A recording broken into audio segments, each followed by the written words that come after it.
Year 2023, grade 2 pa lang si Jaden nun at grade 5 na siya ngayon. Nagkaroon sila ng project sa school na kailangan nilang gumawa ng props kung ano ang gusto nila sa paglaki nila. At habang yung mga kaklase niya ang gusto ay... Paglaki ko po, gusto ko po maging pilot. Gusto ko maging scientifico. Gusto ko maging guro. Gusto ko pong maging doktor. Maging isang nurse. Ako po magiging sundalo. Nais ko pong mapabilang sa kapulisan. Ako si Jaden Mayo Bartolome. At ang gusto ko paglaki ay maging vlogger. Para mapasaya ko ang mga tao sa ibang bansa. At siyempre, hindi makakalimutan ng Pilipinas. Isa ito sa pinakamalaking dahilan bakit merong Isla Familia ngayon. At opo, dito sa kasalukuyang kabanata ng aming kwento, importante sa amin na ma-achieve yung end result nitong aming sinimulan. Pero kasing importante rin ito, yung development ng aming pagkatao sa mismong proseso nito. May 2024, nung gumawa kami ng malaking desisyon na iwanan ang buhay namin sa Metro Manila sa kagustuhang masimula ng paglalahad ng sariling istorya kasama ang munting pamilya dito sa isla. Malinaw sa akin saan ang patutunguhan pero akin ring natutunan na ang buhay ang masusunod kung saan ito idadaan. Kaya naman atin na lamang itong susundan habang dinodokumento ang mga aral at kwento sa mismong proseso nito na siya na ring magiging libro na pwedeng balik-balikan pagdating sa paroroonan.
Isa nga sa unang agaran na pwede nating i-improve ay yung packaging nito. Kaya bumili ulit kami online nitong ziplock pouch na yung isang side ay silver tapos yung kabila clear sa halagang 81 pesos. Meron ka ng 100 piraso at gumamit na rin kami ng measuring cup para pantay-pantay yung sukat nito. Umorder na rin pala kami ng another 5 kilo kaso hindi pa ito dumadating kaya itong natitirang 1 kilo na lang muna ang ibenta natin.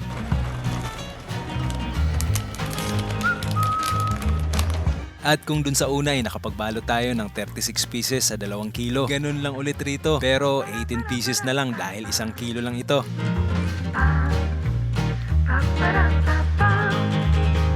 Day 3. So ito na yung day 3 na pagtitinda namin ng mani. May babaguhin na naman kami sa setup namin. Yung GoPro, hindi na namin ilalagay sa katawan. Instead, hahawakan na namin. Si Mama na yung hahawak ng main camera. So ibig sabihin, kami naman ni Jaden yung magtitinda. Yan. Tapos si Mama naman yung behind the scene. Tingnan lang natin kung paano siya mag-work. Alright? Alright! Let's go! Hi Mom! Good afternoon. Would you like to buy some nuts? No. Alright. Thank you. Thank you. Hi sir, good afternoon. Would you like to buy some nuts? Thank you. Thank you. Hello po, good afternoon. Would you like to buy some nuts? Alright, Thank you. Ang weird tingnan ni Mama. Hello, Mom. Would you like to buy some nuts? Would you like to buy some nuts? Would you like to buy some nuts? Would you like to buy some nuts? Ano, nahihirapan ka? Change place? Hindi kaya. Galit na si Mama. So, ayun, konting changes sa setup natin. Nahihirapan si Mama kontrolin itong main camera natin. Magpapalit ulit tayo. Ako na lang ulit hahawak nitong camera. Tapos silang dalawa na lang ulit. Ni Mama yung magtitinda. Okay ba yun? Alright! Alright. Nanginginig yung kamay. Exercise yun eh. Hello, sir. Would you like to buy some nuts? No thank you. Oh, thank you. Radyo na hapon. Gusto niyo po ng mani? Bente lang po. Wala mo kay money na dala na Radyo na hapon. Gusto niyo po ng mani? Oh, salamat. Mamuot taon tayo doon, oh.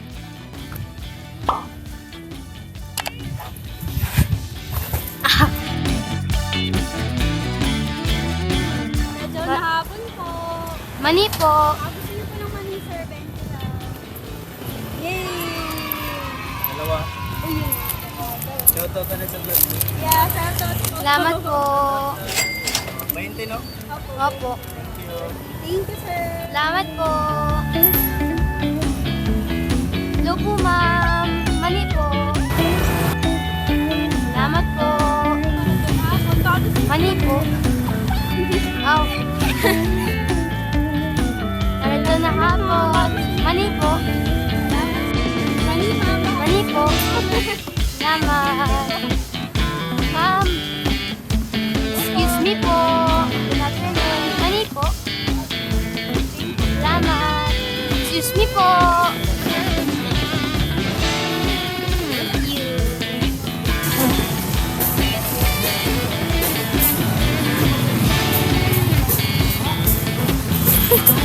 Excuse me po. Hello. Mani po. 20 lang po. Money. Bili ka na. Salamat po. Thank you so much po. Salamat. Have a great day.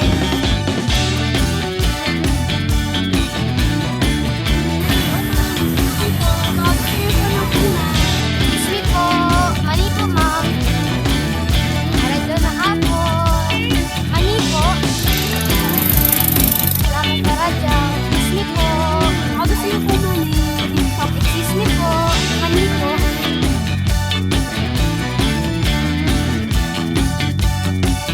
Radyo na hapon.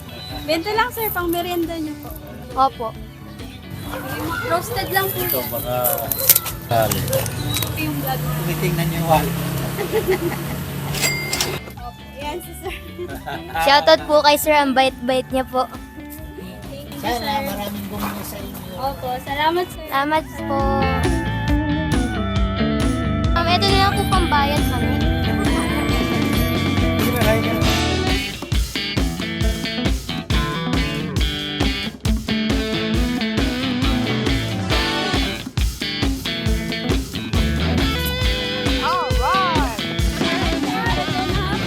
Mani po. Oh, salamat. Radyo na hapon. Mani po. 20 lang. Ito na ako, ma'am. Mani po. Excuse me po. Good afternoon. Would you like to buy some nuts? Opo. 20 pesos. So, dalawa. Wow. Wow. Thank you. Ito saan kayo? Dito lang po. Nag-migrate po kami dito. Same. Same din, ma'am. Natagal na po kayo dito? 1 year na din. Okay, same lang. Just one. Wow. Thank you. Thank you, ma'am. Excuse me. Medyo na hapon. Mani po. Hello. Good afternoon. Would you like some nuts? Thank you.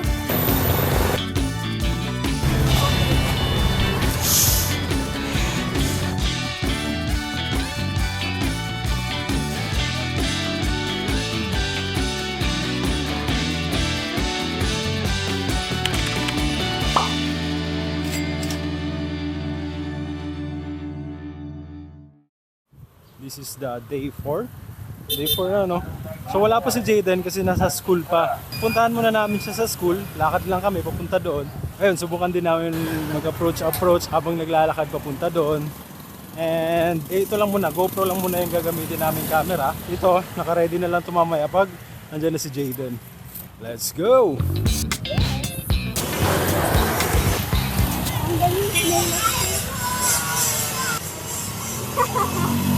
So medyo So babalik muna kami kasi hindi nakapagpalit ng tsinelas si mama. Pagbalik namin ng bahay, butas na to.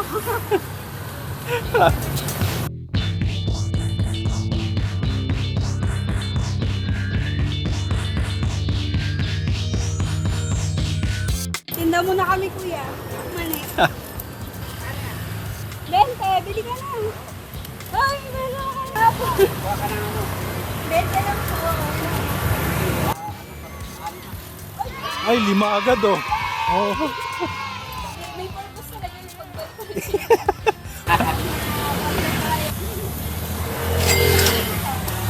Mamaya na po yung sukulot. Ito yung episode namin ngayon, nagtitinda kami ng mani. Opo, makaipon. Nagtitinda rin kami. Palit na lang tayo. Araw na ako, sir. Nagusto niyo pa ng people. Keep on trying people. Baka may purpose yung balik ko. Yan kaagad tayo. Yun nga eh. Yun pala yung reason bakit naiwan niya yung tsinelas. Ipacheck muna natin yung tsinelas. Patay kasi nabuko ko sa kabila. Kaya pagpasensya niyo. Lahat ng bagay may reason. Yun na nga. Macy. Good afternoon po. Baka gusto niyo po ng peanut. 20 lang po. Ang merienda. Peanut. Thank you. Hello, good afternoon. Would you like some nuts? Alright. Lahat na makakasalubong. Sayang yung opportunity kasi, di ba? Dapat grab mo siya kapag nasa Yeah. harapan mo. Yes, Araw-araw, halika. hindi tayo nagbibilihan. Kaya nga. Bakit tuwing uwi na lang ni Jayden kami umaalis at nagtitinda? Kasi ganito kainit dito kapag ganitong oras. Ang tao dito talaga sa tourism is Gabi. gabi. Kasi yung morning dito, nagtutour sila. Land tour, island tour. Ganitong oras uwian pa lang galing sa tour eh. Oo, kasi ikaw, di ba nag-tour ka? Hindi ko pala nasasabi sa inyo yun. Simula nung na maalam si Sir Pangs, hindi na rin ako lumabas para mag-tour. So makikita nyo yung daanan, tignan nyo, mainit. Kami maliban sa mainit, kaya wala pa masyadong turista. Malapit na tayo sa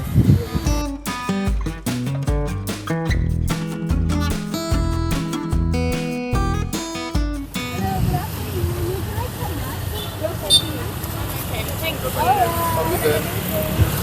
Galing mo naman mag-English, ma'am. Ano lang yun? Sinashare ko na yung set ko bago kami mag-interact. Hanggang doon lang din.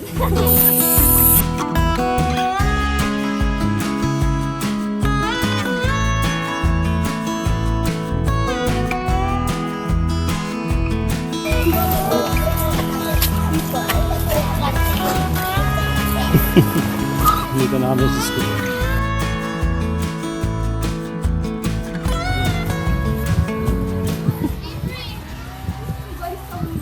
Sipag mo naman, sir.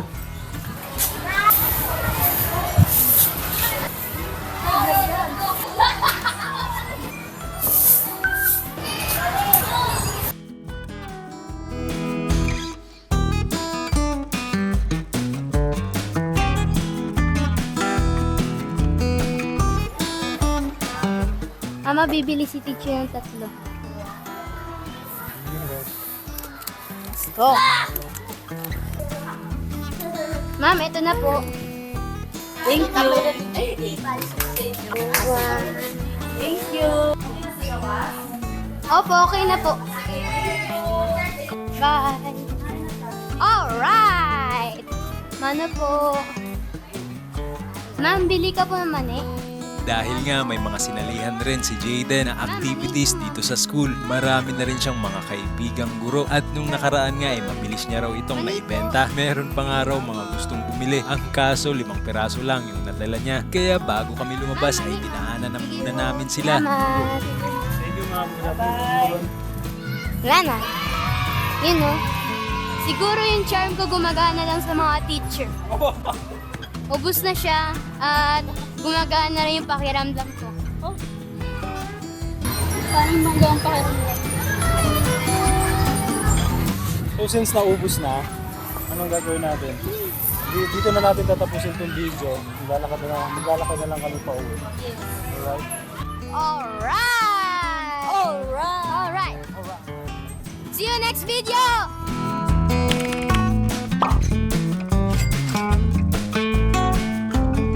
Lagyan po pala natin ng rules itong mission natin para mas malinaw. Lahat po ng expenses sa produkto at sa pagtitinda natin like in the future gagastos po tayo ng transportasyon or gas ay ibabawas po natin ito sa fund natin o sa kabuuang pera natin. Pero labas po ang expenses ng pagkain o meals since may allocated po kami na daily budget para dito. At bago po pala matapos itong video, gusto ko lang po magpasalamat ng taos puso sa lahat ng pamilya na nag-abot ng tulong at suporta. Gagamitin po namin na maayos ang bawat pisong pinagkatiwala ninyo para mapabilis po yung usad natin dito sa proyekto. Again, maraming salamat po.